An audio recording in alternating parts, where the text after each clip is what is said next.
ಸಮಾರಂಭಕ್ಕೆ ಎಲ್ಲರನ್ನು ನಾನು ಸ್ವಾಗತಿಸುತ್ತೇನೆ.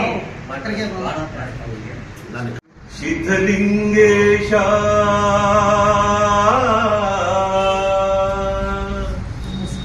ಎದ್ದುಬಾ ಎದ್ದೀರು ಎದ್ದುಬಾ ಎದ್ದುಬಾ ಎದ್ದುಬಾ ಎದ್ದುಬಾ ಸಿದ್ಧಲಿಂಗೇಶ್ವರನೇ ಉದ್ಧರಿಸಲು ನಮ್ಮ ಧರೆಗೆ ಸ್ವಾಮಿ ಉದ್ಧರಿಸಲು ಬಾರು ಧರೆಗೆ ಸಿದ್ಧಲಿಂಗೇಶ. ಬಾಗಲಕೋಟೆ ಜಿಲ್ಲೆಯ ಅನೇಕ ಶಿಕ್ಷಕ ಸಾಹಿತಿಗಳು ತಮ್ಮದೇ ಆದ ಶೈಲಿಯಲ್ಲಿ ಕಾವ್ಯಗಳನ್ನು ರಚನೆ ಮಾಡಿ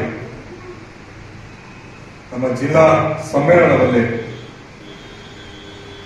ಜಿಲ್ಲಾ ಅಧ್ಯಕ್ಷರಾಗಿರ್ತಕ್ಕಂಥ ಶ್ರೀ ಶಿವಾನಂದ ಸಂದಿಕೇರಿ ಸರ್ ಅವರ ಪ್ರಧಾನ ಸಂಪಾದಕತ್ವದಲ್ಲಿ ಕಾವ್ಯಕೋಟೆ ಅಂತಕ್ಕಂಥ ಅತ್ಯುತ್ತಮ ಕವನ ಸಂಕಲನ ಬಿಡುಗಡೆಯಾಗಿರ್ತಕ್ಕಂಥದ್ದು. ಆ ಕವನ ಸಂಕಲನದಲ್ಲಿ ಅನೇಕ ಕವಿಗಳು ತಮ್ಮದೇ ಆದಂತಹ ಸ್ವರಚಿತ ಕವನಗಳನ್ನ ರಚಿಸಿ ಕನ್ನಡ ನಾಡು ನುಡಿಗೆ ತಮ್ಮದೇ ಆದಂತಹ ಸೇವೆಯನ್ನ ಸಲ್ಲಿಸಿದ್ದಾರೆ. ಆ ಅತ್ಯುತ್ತಮ ಕವನವನ್ನ ರಚಿಸಿರ್ತಕ್ಕಂಥ ಕವಿಗಳಿಗೆ ಇವತ್ತು ಕಾವ್ಯಕೋಟೆಯ ಮಿನುಗು ನಕ್ಷತ್ರಗಳು ಅಂತಕ್ಕಂಥ ಒಂದು ಶೀರ್ಷಿಕೆ ಅಡಿಯಲ್ಲಿ ಅವರಿಗೆ ಪ್ರಶಸ್ತಿ ಪ್ರದಾನ ಮತ್ತು ಸತ್ಕಾರ ಸಮಾರಂಭವನ್ನ ಏರ್ಪಡಿಸಿರ್ತಕ್ಕಂಥ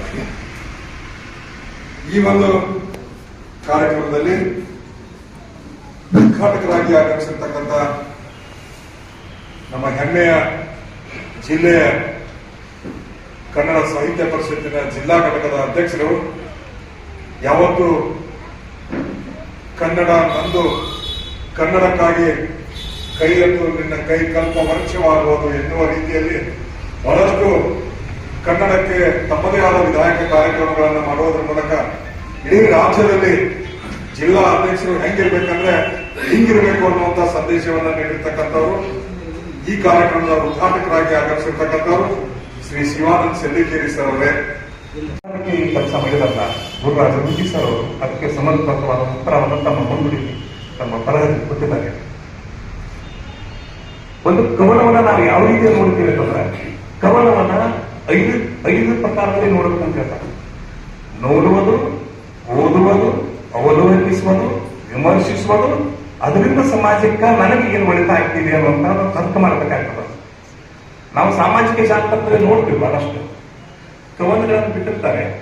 ಅವನು ಓದ್ಲಿಕ್ಕೆ 2-3 ನಿಮಿಷ ಹಿಡಿತದ ಆಗಿದ್ದಾಗ ಫಾಸ್ಟ್ ಸೂಪರ್ ರೇ ಅಂತ ಕಳಿಸ್ಬಿಟ್ಟಿರ್ತಾರೆ ಅವ್ರ ವಿಶೇಷ.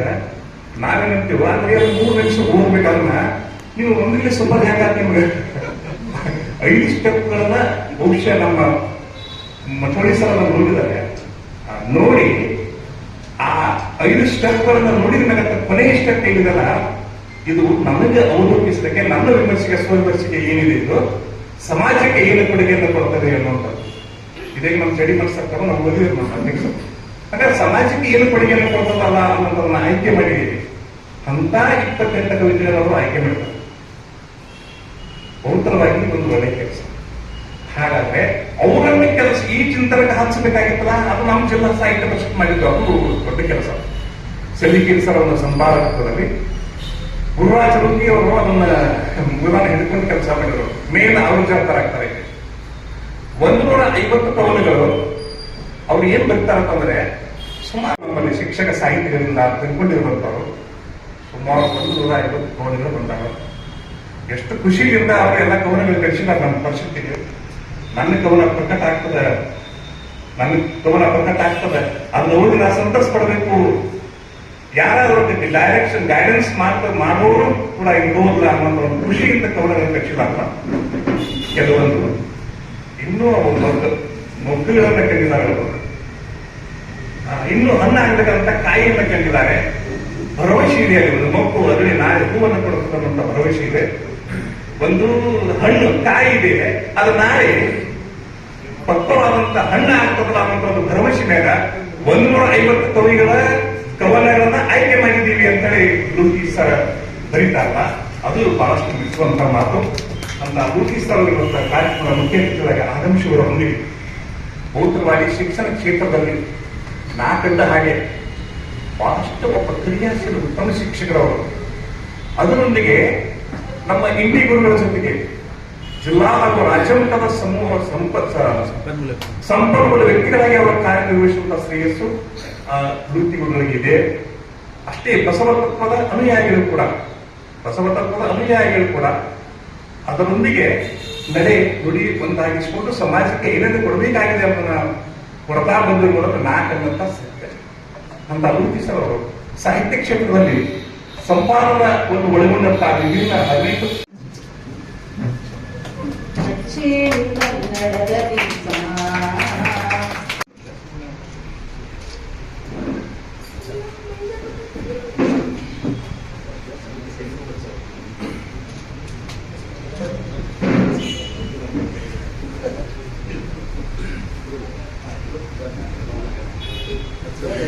ನೂರ 8 ವರ್ಷಗಳಿಂದ ವಿಶೇಷವಾದಂತಹ ಕಾರ್ಯಗಳನ್ನು ಮಾಡುವ ಮೂಲಕ ಕನ್ನಡ ಕಟ್ಟುವ ಕೆಲಸವನ್ನ ಮಾಡ್ತಾ ಬಂದಿದೆ. 2021 ನವೆಂಬರ್ 21ರಂದ ಕನ್ನಡ ಸಾಹಿತ್ಯ ಪರಿಷತ್ತಿನ ನೊಗವನ್ನ ಕೊಟ್ಟ ನಂತರ ಅಲ್ಲಿಂದ ಇಲ್ಲಿಯವರೆಗೆ ವಿಧಾಯಕವಾದಂತಹ ಕಾರ್ಯಕ್ರಮಗಳನ್ನ ಮಾಡುವ ಮೂಲಕ ಎಲೆ ಮರೆ ಕಾಯುತ್ತಿರುವಂತಹ ಪ್ರತಿಭಾವಂತ ಸಾಹಿತ್ಯಗಳನ್ನ, ಕವಿಗಳನ್ನ, ಕಲಾವಿದರನ್ನ, ಶಿಕ್ಷಕರನ್ನ, ಸಂಘಟಕರನ್ನ ಮುಖ್ಯ ವಾಹಿನಿಗೆ ತರಲಿಕ್ಕೆ ಕನ್ನಡ ಸಾಹಿತ್ಯ ಪರಿಷತ್ತಿನ 9 ಜನ ತಾಲೂಕಾಧ್ಯಕ್ಷರು, 15 ಜನ ಹೋಬಳಿ ಅಧ್ಯಕ್ಷರು ವಿಶೇಷವಾದ ಕಾರ್ಯಕ್ರಮಗಳನ್ನ ಮಾಡುವ ಮೂಲಕ ಇಡೀ ರಾಜ್ಯದೊಳಗಿನ ಬಾಗಲಕೋಟೆ ಜಿಲ್ಲಾ ಕನ್ನಡ ಸಾಹಿತ್ಯ ಪರಿಷತ್ತು ಕ್ರಿಯಾಶೀಲವಾಗಿ ಕೆಲಸ ಮಾಡ್ತಿದ್ದಕ್ಕೆ ಬಹಳ ಖುಷಿ ಅನಿಸ್ತದ ಅನ್ನೋಂಥ ಮಾತನ್ನ ಈ ಸಂದರ್ಭದಲ್ಲಿ ಹೇಳ್ತಾ, ಅದಕ್ಕೆಲ್ಲ ಕಾರಣ ಜಿಲ್ಲೆಯ ಸಾಹಿತಿಗಳು, ಜಿಲ್ಲೆಯ ಮಠಾಧೀಶರು, ಚುನಾಯಿತ ಪ್ರತಿನಿಧಿಗಳು, ಸಮೂಹ ಮಾಧ್ಯಮದ ಸಹೋದರರು ಹಾಗೂ ದಾನಿಗಳು ಸಹಕಾರದೊಂದಿಗೆ ಕನ್ನಡ ಕಟ್ಟುವ ಕೆಲಸವನ್ನ ನಾವು ಮಾಡ್ತಾ ಬಂದಿದ್ದೀವಿ. ಈಗ ಒಂದು ಹೆಜ್ಜೆ ಮುಂದೆ ಹೋಗಿ ಕಾವ್ಯಕೋಟೆಯ ಬಾಯ್ ಪ್ರಾಡಕ್ಟ್ ಕಾವ್ಯಕೋಟೆ ಮಿನುಗು ನಕ್ಷತ್ರ ಒಂದು ಉತ್ಪಾದನೆಗೆ ಒಂದು ಬಹು ಉತ್ಪಾದನೆ ಅಂತ ಇರ್ತದೆ, ಉಪ ಉತ್ಪಾದನೆ ಅಂತ ಇರ್ತದೆ. ಆ ಉತ್ಪಾದನೆಯ ಎಲ್ಲ ಪ್ರಾಯೋಜಕತ್ವವನ್ನ ಶ್ರೀಯುತ ಡಾಕ್ಟರ್ SP ಮಾಟೋಳಿ ಅವರು ಈಗ ಒಂದು ತಿಂಗಳ ಹಿಂದೆ ಜಿಲ್ಲೆಯ ನಬಕೈಬ್ರಂಟಿ, ಮುಧೋಳ್ ಹಾಗೂ ಜಮಖಂಡಿ ತಾಲೂಕಿನ ಭಾಷಾ ಶಿಕ್ಷಕರನ್ನ ಗೌರವಿಸುವ ಜೊತೆಗೆ ಅವರಿಗೆ ಹುರುಪು ತುಂಬುವಂತ ಕೆಲಸವನ್ನು ಸತತ 3 ವರ್ಷಗಳನ್ನ ಮಾಡ್ಕೊಂಡು ಮುಂದುವರೆದ ಭಾಗವಾಗಿ ನಾವು ಸರ್ಗೆ ಕಾವ್ಯಕೋಟೆಯನ್ನು ಕೊಟ್ಟಾಗ ಬಹಳಷ್ಟು ಖುಷಿಯಿಂದ ಸಿಲಿಕೆರೆಯವರ ಬಹಳಷ್ಟು ಚಲೋ ಕವಿತಾ ಬರೆದಾರ, ಅವ್ರಿಗೊಂದು ಸತ್ಕಾರ ಮಾಡೋಣ ಅಂತ. ಸರ್, ಖಂಡಿತವಾಗಿ ನಿಮ್ಮಂತರ ಆಶೀರ್ವಾದ ನಮ್ಮೆಲ್ಲ ಸಾಹಿತ್ಯಗಳಿರ್ಬೇಕು. ಆ ಪರಿಷತ್ ತಮ್ಮ ಜೊತೆ ಇರ್ತದ ತಾವು ಮಾಡಿ ಅಂತಂದಾಗ ನೀವು ₹1 ಹಾಕೋಬೇಡ, ಆ ಕಾರ್ಯಕ್ರಮ ಬರ್ಬೇಕಂತ ಬಹಳಷ್ಟು ಖುಷಿಯಿಂದ ಈ ಕಾರ್ಯಕ್ರಮವನ್ನ ಮಾಡಿದ್ದಾರೆ. ಅವರಿಗೆ ಕನ್ನಡ ಸಾಹಿತ್ಯ ಪರಿಷತ್ತಿನ ಪರವಾಗಿ ಭಗವಂತ ಅವರಿಗೆ ಆಯುಷ್ಯ, ಆರೋಗ್ಯ, ಸಿರಿ ಸಂಪತ್ತು ಕೊಟ್ಟು ಕಾಪಾಡಿದ್ರೆ ಅವರಿಗೆ ಇಂಥ ವಿಶೇಷವಾದ ಸಮಾಜ ನಮಗೆ ಏನು ಕೊಟ್ಟಿದೆ ಅನ್ನೋಕ್ಕಿಂತ ಸಮಾಜಕ್ಕಾಗಿ ನಾವು ಏನು ಕೊಟ್ಟಿದ್ದೇವೆ ಅಂತದ್ರೊಳಗ ಬಾಳಿದಂತ ಮಾಟೋಳಿ ಸರ್ ಅವರು ನಮ್ಮ ಎಲ್ಲಾ ಪ್ರತಿಭಾ ಶಿಕ್ಷಕ ಸಹೋದರಿಗೆ ಮಾದರಿ ವ್ಯಕ್ತಿ. ಅವರು ಕುಸ್ತಿ ಆಡ್ತಾರೆ,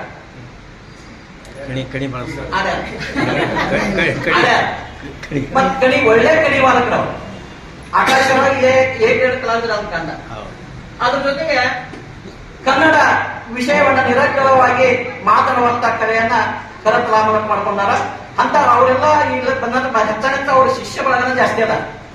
ಅದಕ್ಕೆ ಕನ್ನಡ ಸಾಹಿತ್ಯ ಪರಿಷತ್ತು ಮಾಡುವಂತ ಕೆಲಸವನ್ನ ನೀವು ಸ್ವತಂತ್ರವಾಗಿ ಮಾಡಿದ್ದೀರಿ. ತಮಗೆ ಅನಂತ ಧನ್ಯವಾದಗಳನ್ನ ಈ ಸಂದರ್ಭ ಹೇಳಿ, ನಾವು ಸಹ ಕನ್ನಡ ಸಾಹಿತ್ಯ ಪರಿಷತ್ತಿನಿಂದ ಬಹಳಷ್ಟು ವಿಶಿಷ್ಟವಾದಂತಹ ಕಾರ್ಯಕ್ರಮಗಳನ್ನು ಮಾಡುವ ಮೂಲಕ ಇಡೀ ಜಿಲ್ಲೆಯೊಳಗೆ ಬಾಗಲಕೋಟೆ ಮತ್ತು ಬಿಜಾಪುರ ಜಿಲ್ಲೆಯೊಳಗ ಶಿಕ್ಷಕ ಸಾಹಿತ್ಯ ಸಮ್ಮೇಳನ ಆಗಿದ್ದಿಲ್ಲ. ಪ್ರಥಮ ಬಾರಿಗೆ ಮಾಡಿ ಆ ಸಾಹಿತ್ಯ ಸಮ್ಮೇಳನ ಶಾಶ್ವತವಾಗಿ ನೆನಪುಳಿಯುವ ನಿಟ್ಟಿನೊಳಗ ಈ ಕಾವ್ಯಕೋಟೆ ಎನ್ನುವಂತ ಪುಸ್ತಕವನ್ನ ಬಾಗಲಕೋಟೆ ನಡೆದಂತ ಪ್ರಥಮ ಶಿಕ್ಷಕ ಸಾಹಿತ್ಯ ಸಮ್ಮೇಳನದೊಳಗ ಹಮ ಪೂಜಾರವರ ಸಮ್ಮೇಳನಾಧ್ಯಕ್ಷ ಮಾಡಿದ್ವಿ. ಆ ಸಂದರ್ಭದೊಳಗೆ ಈ ಪುಸ್ತಕವನ್ನ ಬಿಡುಗಡೆಗೊಳಿಸುವಂತ ಕೆಲಸ ಮಾಡಿದ್ವಿ. ಆ ಪುಸ್ತಕವನ್ನ ಓದಿ ಇಲ್ಲಿ ಕವನಗಳನ್ನ ಬಹಳಷ್ಟು ಆನಂದದಿಂದ ಆಸ್ವಾದಿಸುವ ಜೊತೆಗೆ ಆ ಕವಿಗಳಿಗೆ ಪ್ರೋತ್ಸಾಹ ಕೊಡುವ ನಿಟ್ಟಿನೊಳಗ ಕಾರ್ಯಕ್ರಮ ಮಾಡಲಿಕ್ಕೆ ಸರ್ಗೆ ಅನಂತ ಧನ್ಯವಾದಗಳನ್ನ ಸಲ್ಲಿಸಿ ಪ್ರಶಸ್ತಿಯನ್ನು ಸ್ವೀಕರಿಸಲು ಬಂದಂತ ಎಲ್ಲ ಕವಿಗಳೇ, ವಿದ್ವಾಂಸರೇ ಹಾಗೂ ಪತ್ರಕರ್ತ ಮಿತ್ರರೇ, ಇವತ್ತಿನ ದಿವಸ ನಮ್ಮ ಮಟೋಳಿ ಗುರುಗಳು, ನಾ ಎಷ್ಟು ಅದೃಷ್ಟವಂತ ಹೇಳ್ತೇನೆ ನಿಮಗೆ. ಮಟೋಳಿ ಸರ್ ಕೆಲವು ಜನ ನೋಡಿಲ್, ನೀವಿಲ್ಲಿ ಕರೆ ಹೇಳಿ ಎಷ್ಟು ಜನ ನೋಡಿಲ್ ಕೈ ಹತ್ತಿ. ಇವತ್ತ ನೋಡಿದವರು ಸ್ವಲ್ಪ ಜನ ನೋಡ್ರಿ, ಇಷ್ಟು ಜನ ಇವತ್ತ ನೋಡ್ಯಾರ ಮಟೋಳಿ ಸರ್. ನಾ ಯಾಕೆ ಅದೃಷ್ಟವಂತ ಅಂದ್ರ ದಿವಸ ನೋಡ್ತೇನೆ ನಾನು. ಜಮಖಂಡಿ ಸಿದ್ದರಾಮೇಶ್ವರ ಕಾಲನಿಯ ಏನೋ ಒಂದು ಎಂಡಲ್ಲಿ ಬಸ್ ಡಿಪೋ ರೋಡ್ಗೆ ನಮ್ದು ಅವ್ರದ್ದು ಮನಿ ಬರ್ತದ. ದಿವಸ ಸಂಜೆಗೆ 9:00 ಊಟ ಮಾಡಿ ವಾಕಿಂಗ್ ಬರ್ಬೇಕಾದ್ರೆ ಅವ್ರು ನಮ್ಮ ಮನಿ ಮುಂದೆ ಹಾದು ಹೋಗ್ಬೇಕು. ಹೋಗುವಾಗ ಸುಮ್ಮನೆ ಹೋಗಂಗಿಲ್ಲ ಅವ್ರು. ನನಗ್ ಫೋನ್ ಹಚ್ತಾರ, ನಾನು ಅಲ್ಲಿ ರೋಡಿಗೆ ಬರ್ತೇನೆ. ಸರ್ ಮತ್ತೇನ್ ಮಾಡೋದೈತ್ರಿ ನೋಡ್ರಿ. ಒಂದು ಗಾದೆ ಮಾತು ಹೇಳ್ತದ, ಕವಿ ಕರೋತಿ ಕಾವ್ಯಾನೀರಸಂ ಜ್ಞಾನಂತಿ ಪಂಡಿತ. ಕವಿ ಕವಿತೆಯನ್ನ ಬರಿತಾನ, ಆ ಜ್ಞಾನವನ್ನು ಒಬ್ಬ ಪಂಡಿತ ಎಲ್ಲರಿಗೂ ಉಣಬಡಿಸ್ತಾನೆ. ಅಂತಹ ಒಂದು ಪಂಡಿತರು ನಮ್ಮ ಮುಂದ ಇವತ್ತು ಕುಂತಾರ. ಅವರು ಬರೀ ನವೆಂಬರ್ 1ನೇ ತಾರೀಕಿಗೆ ರಾಜ್ಯೋತ್ಸವವನ್ನು ಆಚರಿಸಿದ್ರೆ ನಡೆಯಂಗಿಲ್ಲ. ನಾವೆಲ್ಲರೂ ಹೇಳ್ತೀವಿ, ನಮ್ಮ ಮನೆಗೆ ಹೋಗ್ತೀವಿ. ಆದ್ರೆ ಮಟೋಳಿ ಸರ್ ನಿತ್ಯ ರಾಜ್ಯೋತ್ಸವ ಆಗ್ಬೇಕು, ನಿತ್ಯ ಕನ್ನಡದ ಪೂಜೆ ಆಗ್ಬೇಕು. ಅಂತಹ ಕೆಲಸವನ್ನ ಯಾರಾದ್ರೂ ಮಾಡ್ತಿದ್ರ ಅವರು ಡಾಕ್ಟರ್ ಎಸ್ ಡಿ ಮಟೋಳಿ ಅವರು. ಅವ್ರ ದೃಷ್ಟಿಕೋನ ನೋಡ್ರಿ ಎಷ್ಟು ವಿಭಿನ್ನವಾಗ್ಯದ. ನನಗೊಂದು ಸುಮ್ಮನ ಒಂದು ಕೋರಿಲೇಷನ್ ಕೊಡ್ಬೇಕಂತಂದ್ರ, ದಕ್ಷಿಣ ಆಫ್ರಿಕಾದಲ್ಲಿ ಗಾಂಧೀಜಿಯವರು ಡರ್ಬಾನ್ ದಿಂದ ಜೋರ್ಡಾನ್ಗೆ ಹೋಗುವಾಗ ಮಿಸ್ಟರ್ ಫುಲೆಟ್ ಅಂತಕ್ಕಂಥ ಒಬ್ಬ ವ್ಯಕ್ತಿ ಬಂದು ಅವ್ರ ಕೈಯಲ್ಲಿ ಒಂದು ಪುಸ್ತಕ ಕೊಡ್ತಾನೆ. ಆ ಪುಸ್ತಕದ ಹೆಸರು ಅನ್ ಟು ದಿಸ್ ಲಾಸ್ಟ್ ಅಂತ. ಅದನ್ನ ಮುಂದೆ ಗಾಂಧೀಜಿ ಅವರು ಏನ್ ಮಾಡಿದ್ರು, ಸರ್ವೋದಯಕ ಒಂದು ಪತ್ರಿಕೆಯನ್ನ ಅಥವಾ ಪುಸ್ತಕವನ್ನು ಮಾಡಿದ್ರು. ಅದರಲ್ಲಿ ಬಂಗಾರದಂತ ಮಾತುಗಳನ್ನು ಬರೆದ್ರ ಅದು ಒಂದು ದೊಡ್ಡ ಇತಿಹಾಸ. ಇಲ್ಲಿ ಮಿಸ್ಟರ್ ಫುಲೆಟ್ ಯಾರು ನಿಮಗೆ ಗೊತ್ತಿರಲಿ. ನಮ್ಮ ಶಿವಾನಂದ ಸೆಲ್ಲಿಕೇರಿಯವರು ಆ 10 ಪುಸ್ತಕಗಳ ಒಂದು ಸೆಟ್ ಅನ್ನ ನಮ್ಮ ಗುರುನಾಥ್ ಸುತಾರ್ ಸರ್ ಕೈಯಲ್ಲಿ ಕೊಟ್ಟಿದ್ರು. ಗುರುನಾಥ್ ಸುತಾರ್ ಸರ್ ನನಗ್ ಫೋನ್ ಮಾಡಿದ್ರು, ಸರ್ ಮಟೋಳಿ ಸರ್ ಮನಿ ನೋಡಿಲ್ಲ ನಾನು, ನೀವು ಬರೀ ಸರ್ ಅವ್ರ ಮನೆಗೆ ಹೋಗಿ ಪುಸ್ತಕ ಕೊಡೋಣ ಅಂತ. ನಾನು ಕರ್ಕೊಂಡು ಹೋಗಿ ಅವ್ರ ಮನೆಗೆ ಹೋಗಿ ಆ ಪುಸ್ತಕಗಳನ್ನ ಅವ್ರಿಗೆ ಕೊಟ್ಟಿವಿ. ಈಗ ಬೇಕಾದಷ್ಟು ಜನ ಪುಸ್ತಕಗಳನ್ನ ತಗೊಂಡ್ವಿ, ನಮ್ಮ ಮನೆ ಒಳಗೆ ಇಟ್ಟಿವಿ. ಆದ್ರೆ ಮಟೋಳಿ ಸರ್ ಆ ಪುಸ್ತಕಗಳನ್ನ ಇರ್ಲಿಲ್ಲ. ಅದರೊಳಗೆ ಇರುವ ಸಾಹಿತ್ಯವನ್ನ ಹುಡುಕಿದರು, ಒಳ್ಳೊಳ್ಳೆ ಕವಿತೆಗಳನ್ನ ಗುರುತಿಸಿ ಇವತ್ತಿನ ದಿವಸ ನಿಜವಾಗ್ಲೂ ನೀವೆಲ್ಲ ಅದೃಷ್ಟವಂತರು. ಯಾಕಂತಂದ್ರ ಇದು ಒಂದು ರಾಷ್ಟ್ರ ಮಟ್ಟದ ಪ್ರಶಸ್ತಿಗಿಂತಲೂ ಮಿಗಿಲು. ನೀವು ರಾಷ್ಟ್ರ ಪ್ರಶಸ್ತಿ ಹಾಕ್ಬೇಕಾದ್ರೆ ಅರ್ಜಿ ಹಾಕಿ ತಗೋಬೇಕು ಅಂತ, ರಾಜ್ಯ ಪ್ರಶಸ್ತಿ ತಗೋಬೇಕಾರ ಅರ್ಜಿ ಹಾಕಿ ತಗೋಬೇಕ. ನೀವ್ ಯಾರ ಒಬ್ಬರ ಅರ್ಜಿ ಹಾಕಿದ್ರೆ ನೀವು ಪ್ರಶಸ್ತಿ ತಗೊಳ್ಳಿಕ್ಕೆ ನಿಮ್ಗೆ ಯಾರಿಗೂ ಗೊತ್ತೇ ಇರಲಿಲ್ಲ, ಕನಸಿನಲ್ಲೂ ಕೂಡ ನೀವು ಯೋಚನೆ ಮಾಡಿರ್ಲಿಲ್ಲ. ಅಂತಹ ಒಂದು ಅದ್ಭುತ ಯೋಚನೆ ಬರ್ತಿತ್ತಂದ್ರ ಆ ಕನ್ನಡದ ಕಣ್ಮಣಿ ಅವರು ದೃಷ್ಟಿಕೋನ ಎಷ್ಟು ವ್ಯತ್ಯಾಸ ಇದೆ ಅನ್ಲಿಕ್ಕೆ ಇದೊಂದು ಉದಾಹರಣೆ ಅಂತ ಹೇಳ್ಬೋದು. ಇನ್ನ ಜೋಗ ಜಲಪಾತವನ್ನ ನಾವ್ ಎಷ್ಟು ಜನ ನೋಡಿಲ್ಲ, ಎಲ್ಲರೂ ನೋಡಿದೀವಿ. ಅಬ್ಬಾ ನೀರು ಎಷ್ಟು ಬೇಡಿಂದ ದುಮ್ಮಿಡ್ತದ ಅಂತ ಅಂದ್ಕೊಂಡ್ವಿ, ಬಾಯಿ ಮೇಲೆ ಬೆರಳಿಗೆ ಇಟ್ಟುಕೊಂಡ್ವಿ, ನಮ್ಮ ಮನೆಗೆ ಬಂದ್ಬಿಟ್ಟಿವಿ.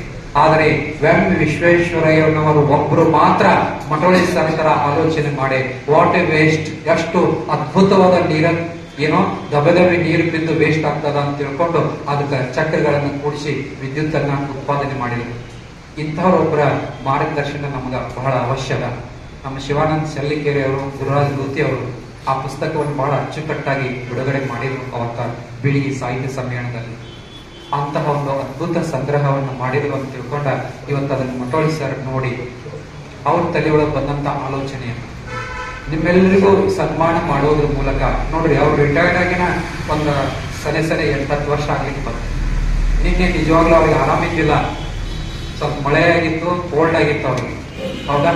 ಅಂತ ಸಂದರ್ಭದಲ್ಲಿನೂ ಕೂಡ ಅವರು ಹಾಗೆ ನಮ್ಮ ಜೊತೆ ಒಂದು ಪೂರ್ವಭಾವಿ ಸಭೆಗೆ ಗಿರಟಿ ಸರ್, ನಾವು ಗಿರ್ಗಾಮಿ ಎಲ್ಲರೂ ಇದೇ ಹಾಲಲ್ಲಿ ಕೂತ್ಕೊಂಡ ಯೋಚನೆ ಮಾಡಿ ನಿರೂಪಣೆ ಮಾಡಕ್ ಒಬ್ರು ಯಾರು ಸಿಗ್ಲಿಲ್ಲ. ನಮ್ಮ ಸಂಗಮೇಶ್, ದಿವಂಗತ ಸಂಗಮೇಶ್ ಕೋಟಿಯವರ ಧರ್ಮ ಪತ್ನಿಯವರಾದ ಭಾಗ್ಯ ಕೋಟಿಯವರಿಗೆ ಸರ್ ಇಲ್ಲ ನಾನು ಹೇಳ್ತೀನಿ ಅಂತ ಎಲ್ಲಾ ಕಾರ್ಯಕ್ರಮವನ್ನು ಬಹಳ ಸಾಂಗವಾಗಿ ಹೋಯಿತು. ಒಂದು ಪುಸ್ತಕ, ಒಂದು ನಾಟಕ ಒಬ್ಬ ವ್ಯಕ್ತಿ ಮೇಲೆ ಹೇಗೆ ಪ್ರಭಾವ ಬೀರ್ತದ. ಸತ್ಯ ಹರಿಶ್ಚಂದ್ರನ ನಾಟಕ ಗಾಂಧೀಜಿಯವರ ಮೇಲೆ ಎಷ್ಟು ಪ್ರಭಾವ ಬೀರಿತೋ ಅವ್ರ ಜೀವನನ ಪರಿವರ್ತನೆ ಆಗಿ ಸತ್ಯ ಮಾತಾಡ್ಲಿಕ್ಕೆ ಪ್ರಾರಂಭಿಸಿದರು. ನಿಮಗೊಂದು ವಿಷಯ ಗೊತ್ತಿರಲಿ, ಒಂದು ಊರೊಳಗ ಒಬ್ಬ ಸತ್ಯ ಹರಿಶ್ಚಂದ್ರನ ಪಾತ್ರ ಮಾಡ್ತಾನೆ, ನಾಟಕ ಮಾಡ್ತಾನೆ. ಊರಾಗ ಅವನಿಗೆ ಜನ ಅಂತಾರ, ಏನಂತಾರ, ಜೀವನದೊಳಗೆ ಒಂದೂ ಸತ್ಯವನ್ನ ಹೇಳಿರಪ್ಪ ನೀನು ಅಂತಾರ. ನಿಮ್ಗೆ ಆಶ್ಚರ್ಯ ಅನಿಸ್ಬೋದಲ್ಲ?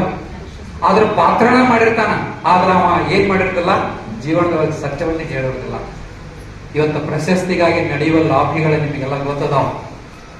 ಅಂಥದ್ರ ಮಧ್ಯದಲ್ಲೇನ ನಿಮ್ಮೆಲ್ಲರನ್ನು ಕರೆಸಿ ಅವರು ಸರ್ ಹಂಗ ನಾವು ವಾಕಿಂಗ್ ಮಾಡೋದ್ನಾಗ ಕೇಳ್ತಿದ್ದಾರೆ, ಸರ್ ಮೊನ್ನೆನ ಕನ್ನಡ ಭಾಷಾ ಶಿಕ್ಷಕರಿಗೆ ಸನ್ಮಾನ ಮಾಡಿದ್ರಿ, ಅದಾದ ನಂತರ ಮತ್ತೊಂದು ಕಾರ್ಯಕ್ರಮ ಆಗಿದೆ, ಕೆಲವು ಹಿರಿಯರನ್ನ ಸಮಾಜಕ್ಕೆ ಕೊಡುಗೆಗಳನ್ನು ಕೊಟ್ಟಂತ ಮಹನೀಯರನ್ನ ಒಂದು 10 ಜನರನ್ನು ಕರೆಸಿ ಇದೇ ವೇದಿಕೆ ಮೇಲೆ ಅವರು ಸನ್ಮಾನ ಮಾಡಿದರು.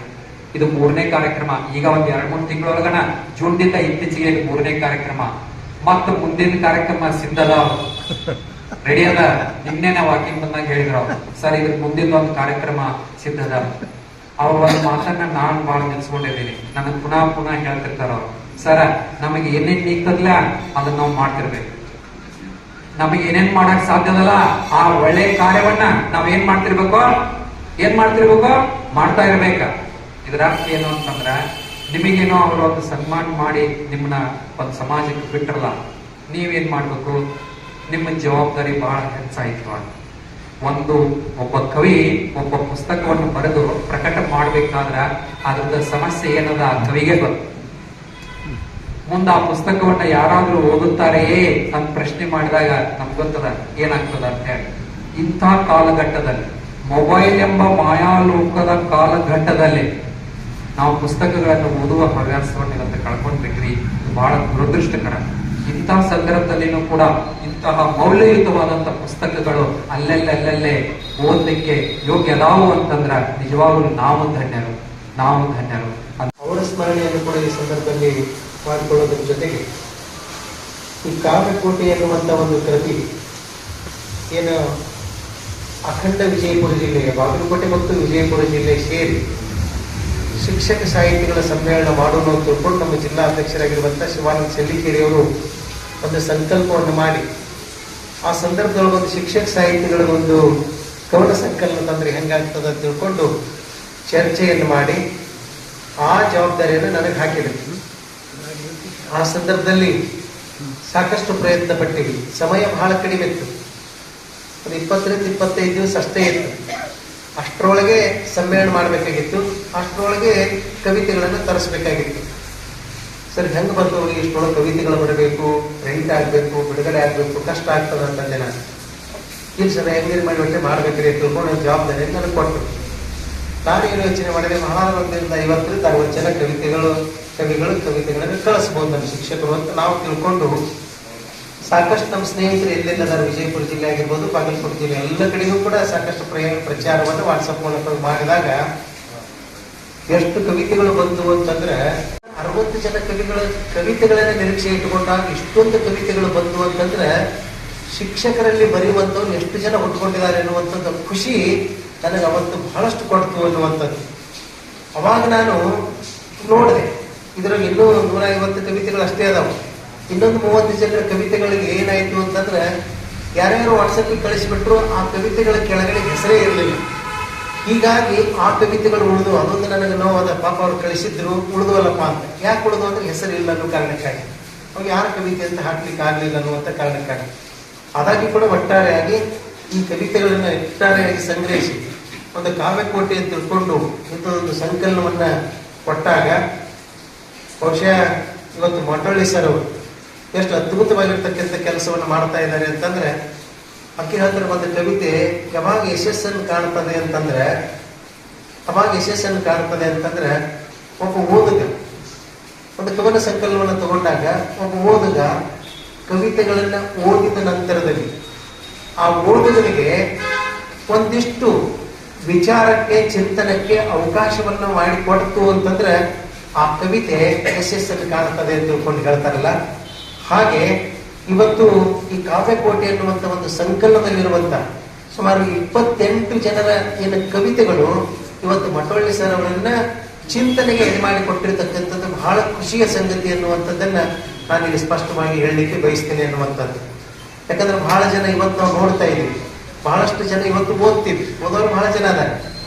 ಆದ್ರೆ ಓದಿರ್ತಕ್ಕಂಥ ಜೊತೆಗೆ ಈ ಕವನ ಸಂಕಲನದಲ್ಲಿ ಓದೋದ್ರ ಜೊತೆಗೆ ಓದಿರ್ತಕ್ಕಂಥ ಉತ್ತಮ ಕವಿತೆಗಳನ್ನ ಗುರುತಿಸಿ ಆ ಕವಿತೆಗಳನ್ನ ಬರೆದಿರ್ತಕ್ಕಂಥವರ ಶಿಕ್ಷಕರನ್ನ ಗುರುತಿಸಿ ಅವರಿಗೆ ಸನ್ಮಾನ ಮಾಡಬೇಕು ಅಂತ ತಿಳ್ಕೊಂಡು ಇಂಥ ಚಿಂತನೆ ಮಾಡಿ ಇಂಥ ಕಾರ್ಯಕ್ರಮವನ್ನು ಆಯೋಜನೆ ಮಾಡಿರ್ತಕ್ಕಂಥದ್ದು ಬಹುಶಃ ಈ ರಾಜ್ಯದೊಳಗೆ ಇದು ಪ್ರಥಮ ಅಂತ ತಿಳ್ಕೊಂಡು ಹೇಳಲಿಕ್ಕೆ ನನಗೆ ಅಭಿಮಾನ ಅನಿಸ್ತದೆ ಅನ್ನುವಂಥ. ಯಾಕಂದ್ರೆ ಬಹಳ ಜನ ಅದಾರೆ ಇವತ್ತು ಓದ್ತಾರೆ ಅಥವಾ ಕವನ ಸಂಕಲನಗಳಿಗೆ ಪ್ರಶಸ್ತಿ ಕೊಡ್ತಾರೆ, ಕೃತಿಗಳಿಗೆ ಪ್ರಶಸ್ತಿ ಕೊಡ್ತಾರೆ. ಆದ್ರೆ ಕವನ ಸಂಕಲನದೊಳಗೆ ಇರುವಂತ ಈ ಒಂದು ಕವಿತೆಗಳನ್ನ ನೋಡಿ ಅವ್ರು ಬರೆದಿರ್ತಕ್ಕಂಥವ್ರು ಒಂದಿಷ್ಟು ಗುರುತಿಸೋಣ ಅಂತ ತಿಳ್ಕೊಂಡು ಹೀಗೆ ಗುರುತಿಸಿದ್ದು ಮೊದಲಿಗೆ ಅಂತ ತಿಳ್ಕೊಂಡು ನನಗೆ ಮಟ್ಟೊಳ್ಳಿ ಸರ್ ಅವ್ರು ಫೋನ್ ಮಾಡಿ, ಸರ್ ಇಷ್ಟು ಜನರದ್ದು ಫೋನ್ ನಂಬರ್ ಬೇಕಾಗಿವೆ ಅಂತ ಒಂದು 35-40 ಜನರದ್ದು ಲಿಸ್ಟೇ ಬಿಟ್ಟರು. ನನಗೆ ತಿನ್ನಿ ಕೇಳ್ತೆ ಹೆಂಗ್ ಮಾಡೋದಪ್ಪ ಅಂತ ಫೋನ್ ನಂಬರ್ಗಳು ಆಕ್ಚುಲಿ ಅಂತ ಕೆಲವೇ ಜನರದಿದ್ದು. ಯಾಕೆ ಸರ್ ಅಂತಂದ್ರೆ ನನಗಿಲ್ಲ ಸರ್ ಹಿಂಗೊಂದು ಸ್ವಲ್ಪ ಮಾಡ್ಬೇಕಂತ ವಿಚಾರ ಐತಿ, ಬಹಳ ಚಲೋ ಕವಿತೆ ಬರ್ದಾರಿ ಅಂತ ತಿಳ್ಕೊಂಡು ಎಷ್ಟು ಸರಳವಾಗಿ ಅವ್ರು ಹಂಚ್ಕೊಂಡ್ರಂದ್ರೆ ನನಗೇನು ಕೆಲಸ ಮಾಡೋದು ಮನೋಸ್ಥಿತಿ ಇಲ್ಲಂದ್ರೂ ಕೂಡ ಅವ್ರು ಹೆಂಗಾರ ಮಾಡಿ ಫೋನ್ ನಂಬರ್ ಹುಡುಕೆ ಕೊಡ್ಬೇಕು ಅಂತದೊಂದು ಚೈತನ್ಯ ಶಕ್ತಿ ನನ್ನಲ್ಲಿ ತುಂಬಿಟ್ರು ಅವ್ರ ಮಾತಿನ ಮೂಲಕವಾಗಿ. ಅಷ್ಟು ಸರಳವಾಗಿ ಹೇಳಿದಾಗ ಸರ್ ನಾ ಹೆಂಗಾರ ಮಾಡಿ ಫೋನ್ ನಂಬರ್ ನಿಮ್ಗೆ ಸಂಗ್ರಹ ಮಾಡಿ ಕೊಟ್ಟೆ ಕೊಡ್ತೀನಿ, ನೀವು ಮಾಡಿರಿ ಸರ್ ಇಂಥ ಒಳ್ಳೆ ಕೆಲಸ ನೀವು ಮಾಡುವಂತ ಸಂದರ್ಭದೊಳಗೆ ನಮ್ಮಿಂದ ಏನಾಗ್ಬೇಕು ಇದಿಷ್ಟು ಕೊಡ್ಲಿಕ್ಕೆ ನಮ್ದೇನಂತ ದೊಡ್ಡ ಜವಾಬ್ದಾರಿ ಕಾರ್ಯ ಅಂತ ತಿಳ್ಕೊಂಡು ನಾನು ಹೇಳಿದೆ. ಸುಮಾರು 16 ಸರಿ ಸರ್ಕಾರ ಸಮಾರಂಭದ ನಿಮಿತ್ತವಾಗಿ ಹಮ್ಮಿಕೊಂಡಂತಹ ಇವತ್ತಿನ ಬಹಳ ಅಪರೂಪವಾದಂತಹ ಮತ್ತು ವೈಭವಪೂರ್ಣವಾಗಿರ್ತಕ್ಕಂತಹ ಒಂದು ಕಾರ್ಯಕ್ರಮದಲ್ಲಿ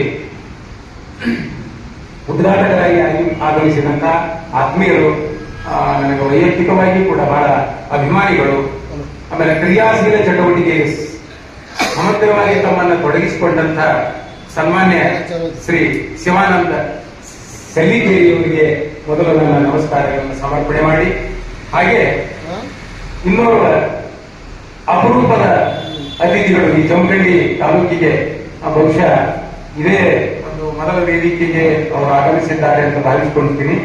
ಅಂತ ಬಹಳ ಮಸ್ತಾಗಿ ಮಾತಾಡಿದರು, ಬಹಳಷ್ಟು ಉದಾಹರಣೆಗಳನ್ನು ಕೊಟ್ಟರು ಮತ್ತು ಕನ್ನಡ ಸಾಹಿತ್ಯದ ಬಗ್ಗೆ, ಕನ್ನಡ ಭಾಷೆಯ ಬಗ್ಗೆ ಅಭಿಮಾನ ಇರಬೇಕು ಅನ್ನೋದರ ಬಗ್ಗೆಯೂ ಕೂಡ ಬಹಳ ಸೂಚ್ಯವಾಗಿ ಬಹಳ ಅಪರೂಪದ ಮಾತುಗಳನ್ನ ಮುಖ್ಯ ಅತಿಥಿ ಸ್ಥಾನದಿಂದ ಮಾತನಾಡಿದಂತ ಸನ್ಮಾನ್ಯ ಶ್ರೀ ಹಾಗೆ ಅಧ್ಯಕ್ಷರು ಕನ್ನಡ ಸಾಹಿತ್ಯ ಪರಿಷತ್ತು ಬಿಳಿಗಿ ತಾಲೂಕು ಅವರಿಗೂ ಕೂಡ ನನ್ನ ನಮಸ್ಕಾರಗಳನ್ನು ಸಮರ್ಪಣೆ ಮಾಡಿ, ವೇದಿಕೆಯ ಮೇಲೆ ಉಪಸ್ಥಿತರಿರುವಂತಹ ಜಮಖಂಡಿ ತಾಲೂಕಾ ಅಧ್ಯಕ್ಷರಾಗಿರ್ತಕ್ಕಂಥ ಆತ್ಮೀಯವಾದಂತಹ ಸಂತೋಷ್ ಕಳಗೇರಿ ಅವರೇ, ಹಾಗೂ ನನ್ನ ವೈಯಕ್ತಿಕವಾಗಿ ಅಭಿಮಾನಿಗಳು, ಆಮೇಲೆ ವಿಜ್ಞಾನ ಪ್ರಾಧ್ಯಾಪಕರು, ಅವರು ನಿಜವಾಗಲೂ ಕನ್ನಡ ಸಾಹಿತ್ಯದ ಬಗ್ಗೆ ಅಪಾರ ಗೌರವ, ಅಭಿಮಾನ ಮತ್ತು ಸಾಹಿತಿಗಳ ಬಗ್ಗೆಯೂ ಕೂಡ ಬಹಳ ಅಪಾರ ಗೌರವವನ್ನು ಹೊಂದಿದಂತವರು. ಇಂತಹ ಕಾರ್ಯಕ್ರಮಗಳಿಗೆ ಕನ್ನಡ ವೇದಿಕೆಗಳಿಗೆಲ್ಲ ತಪ್ಪದೆ ಅವರು ಬರುವಂತಹ ಸಹೃದಯರಾಗಿರ್ತಕ್ಕಂಥ ಡಾಕ್ಟರ್ ಲಿಂಗಾನಂದ ಗೌರ್ಮೆಂಟ್ ಅವರಿಗೂ ಕೂಡ ನಮಸ್ಕಾರಗಳು. ಹಾಗೆ ಇನ್ನೋರ್ವ ಈಗ ಬಹಳಷ್ಟು ಕವಿತೆಗಳನ್ನ ಬರೀತಾರೆ, ಬಾಹುಬಲಿ ಬಿರಾವರ ಪಾಟೀಲ್ ಅಂತ ತಿಳ್ಕೊಂಡು ಅನೇಕ ಕವನ ಸಂಕಲನಗಳು ಕೂಡ ಬಿಡುಗಡೆ ಮಾಡಿದ್ದಾರೆ. ಜನವದನೆಯ ಬಹಳಷ್ಟು ನೂರಾರು ಸಾವಿರಾರು ಪದಗಳನ್ನು ಬರೆದಾರ. ಅಂತ ಅಪರೂಪದವರು ಇಲ್ಲಿ ವೇದಿಕೆ ಮೇಲೆ ಉಪಸ್ಥಿತರಿದ್ದಾರೆ. ಅವರಿಗೂ ಈ ಸಮಸ್ತ ಎಲ್ಲರಿಗೂ ನಮಸ್ಕಾರಗಳನ್ನು ಹೇಳ್ತಾ, ಇಲ್ಲಿ ಬಹಳ ಹಿರಿಯರಾಗಿರ್ತಕ್ಕಂಥವರು, ಕನ್ನಡ ಸಾರಸ್ವತ ಲೋಕದೊಳಗೆ ಅತ್ಯುತ್ತಮ ಕೃತಿಗಳನ್ನು ಕೂಡ ಮಾಡಿದಂತಹ ಬಹಳ ದಿಗ್ಗಜರ ಸಾಹಿತಿ ದಿಗ್ಗಜಗಳು ಇಲ್ಲೆಲ್ಲ ಬಂದಿದ್ದೀರಿ. ಇಲ್ಲಿ ಸತ್ಕಾರವನ್ನ ಸ್ವೀಕರಿಸಿದ್ದೀರಿ, ಪ್ರಶಸ್ತಿಯನ್ನು ಪಡ್ಕೊಂಡಿದ್ದೀರಿ. ತಾವೆಲ್ಲ ಸರಿಯಾದ ಸಮಯಕ್ಕೆ ಬಂದು ಇದನ್ನ ಸ್ವೀಕರಿಸತಕ್ಕಂಥ ಒಂದು ಉದಾರ ಹೃದಯ ಕೂಡ ಬೇಕಾಗಿರ್ತೈತಿ. ದಾಸ ಭಾಸ ಭವಭೂತಿ ಕಾಳಿದಾಸಾಧ್ಯರಿಗೆ ನರಹರಿ ತುಳಸಿದಾಸ ಕೃತಿ ವಾಸಾದಿ ನನ್ನಯ್ಯ ಕುದ್ದೂಸಿ ತಮ್ಮಾರವಿಂದರಿಗೆ ಹಳಬರಿಗೆ ಹೊಸಬರಿಗೆ ಹಿರಿಯರಿಗೆ ಕಿರಿಯರಿಗೆ ಕಾಲ ದೇಶದ ನುಡಿಯ ಜಾತಿಯ ವಿಭೇದವನ್ನು ಲೆಕ್ಕಿಸದೆ ಜಗತಿ ಕಲಾಚಾರ್ಯರಿಗೆಲ್ಲರಿಗೆ ಜ್ಯೋತಿಗಿರು ಪೆಡೆಯಲ್ಲಿ ಭಗವದ್ ವಿಭೂತಿಯನ್ನು ದರ್ಶಿಸುತ್ತೆ. ಮುಡಿವಾಗಿ ಮಣಿದು ಕೈ ಜೋಡಿಸುವೆ ನಾಂ. ಲೋಕ ಕವಿ ಕೃಪೆ ಇರಲಿ, ಲೋಕ ಗುರು ಕೃಪೆ ಬರಲಿ, ಲೋಕ ಹೃದಯದ ಬಯಕೆ ಆಶೀರ್ವಾದ ಬೈತರಲಿ. ಮುಗಿದಿರಲಿ ಕೈ, ಮಣಿದಿರಲಿ ಮುಡಿ, ಮತ್ತೆ ಮಡಿಯಾಗಿರಲಿ ಬಾಳ್ವೆ. ಜಯಿಸುಗೆ ರಸತಪಸ್ಸೆ, ದೊರೆಕೊಡುಗೆ ಚಿರಶಾಂತಿ ಸಿರಿಗನ್ನಡಂಗೆ. ಈ ಒಂದು ಸಿರಿಗನ್ನಡಮ್ಮನ ಗೆಲುವನ್ನು ಹಾರೈಸಿ ನುಡಿದ ರಾಷ್ಟ್ರಕವಿ ಕುವೆಂಪು ಅವರ ನುಡಿಮುತ್ತುಗಳನ್ನು ನಿವೇದಿಸಿಕೊಡಲಾರದ ನನ್ನೊಳಗೆ ಬಾಯಾಗ ಮಾತು ಬರುವುದಿಲ್ಲ. ಸಿರಿಗನ್ನಡಮ್ಮನ ಗೆಲುವನ್ನು ಹಾರೈಸಿ ನುಡಿದ ಹೊಸ ಪೀಳಿಗೆಗೆ ಇವನ್ನೆಲ್ಲ ಮುಟ್ಟಿಸಬೇಕಾದ ಅನಿವಾರ್ಯತೆ ಇರುವುದರಿಂದ ಯಾರು ಇವನು ಓದಾಕ ಹೋಗುವುದಿಲ್ಲ. ಶ್ರೀರಾಮಾಯಣ ದರ್ಶನಂ ಮಹಾಕಾವ್ಯ ಒಳಗೆ ಕವಿಕೃತ ಭಾಗದೊಳಗೆ ಮೊದಲಿನ ಈ ಮಾತನ್ನು ಹೇಳ್ತಾರೆ. ಎಲ್ಲಾ ಇಂಟರ್ನ್ಯಾಷನಲ್ ಲೆವೆಲ್ ಒಳಗೆ ಕವಿಗಳನ್ನ ಹೆಸರು ಹೇಳ್ಬೇಕು. ಎಲ್ಲ ಹೇಗಿರಬೇಕು ಅಂತಂದ್ರ ಕನ್ನಡದ ಕೆಳಗಿರಬೇಕು.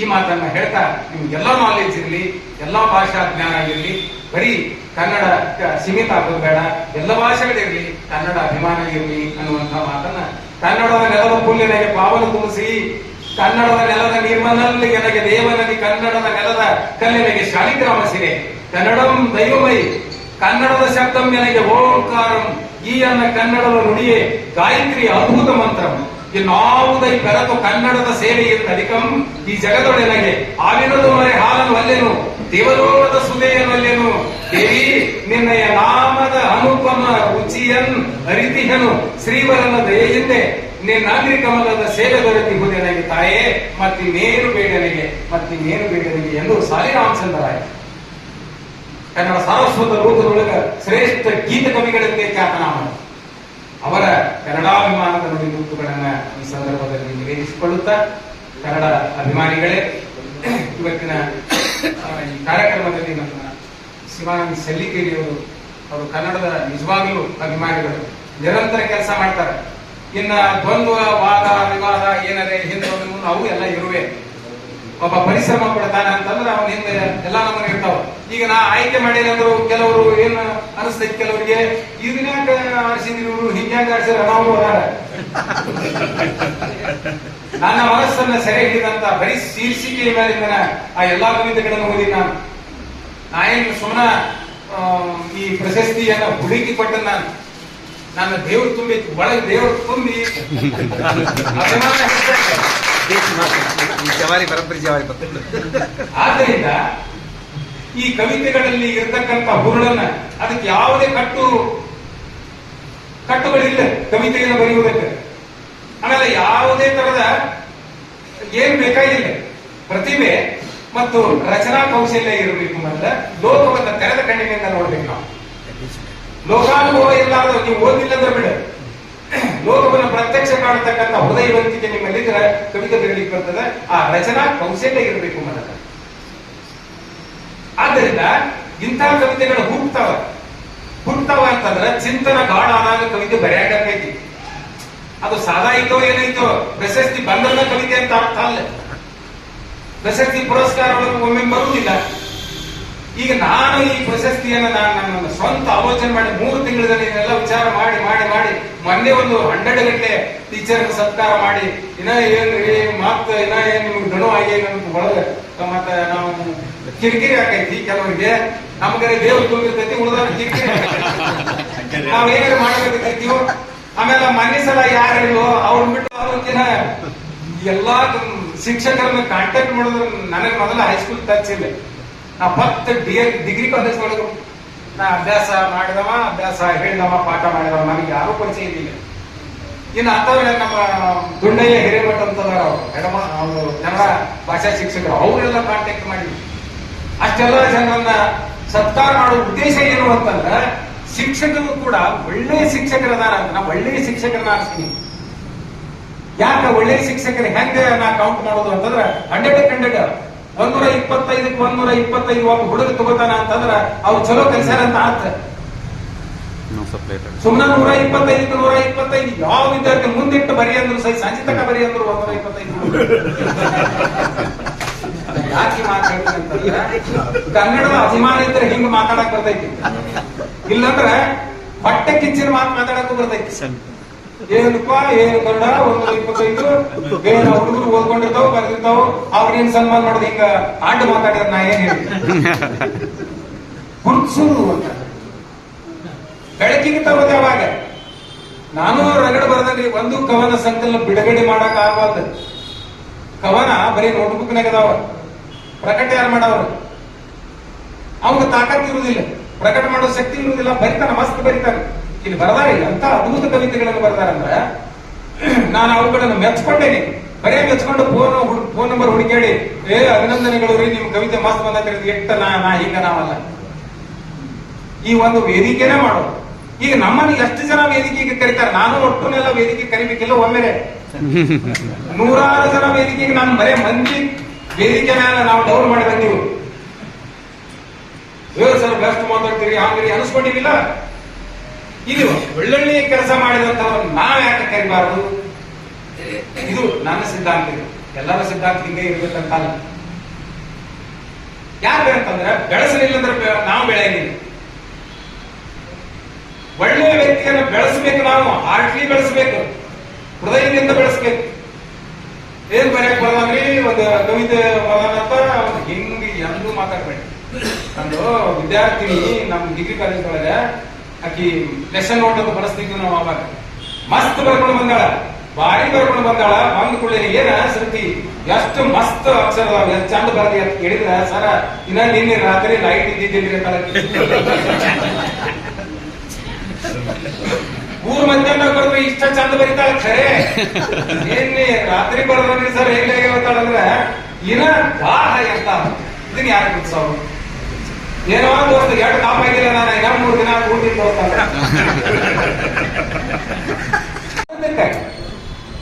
ಇಲ್ಲಿ ಎಂತ ಅದ್ಭುತ ಕವಿತೆಗಳು, 129 ಕವಿತೆಗಳದಾವ. ಏನವ್ರು 10 ಪುಸ್ತಕ ಕೊಟ್ಟು ಹೋದ್ರು, ಕೂಡ ಇಲ್ಲಿ ಕಾವ್ಯ ಕೋಟೆ ಅಂತ ನನಗೂ ಕೊಟ್ಟು ಹೋಗಿದ್ರು. ನೋಡಿ ಅದನ್ನ ಎಲ್ಲಾ ಒಂದು ತಿಂಗಳ ಬಿಟ್ಟ ಓದಿವಿ. ಎಂತ ಅದ್ಭುತ ಶೀರ್ಷಿಕೆಗಳದಾವ. ನಾನು ನವ್ವ ಬಲಿದ ಕೌದಿ ಅಂತ ಹೇಳಿದ್ರು.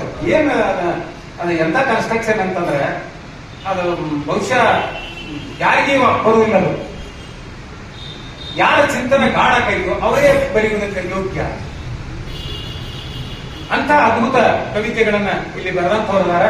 ಅವುಗಳನ್ನೆಲ್ಲ ನಮ್ಮ ನೀತಿ ಸರ್ ಹೇಳಿದ್ರು. ಕೆಲವೊಂದು ಕವಿತೆಗಳನ್ನ ಅವರು ಹೇಳಿದ್ರು.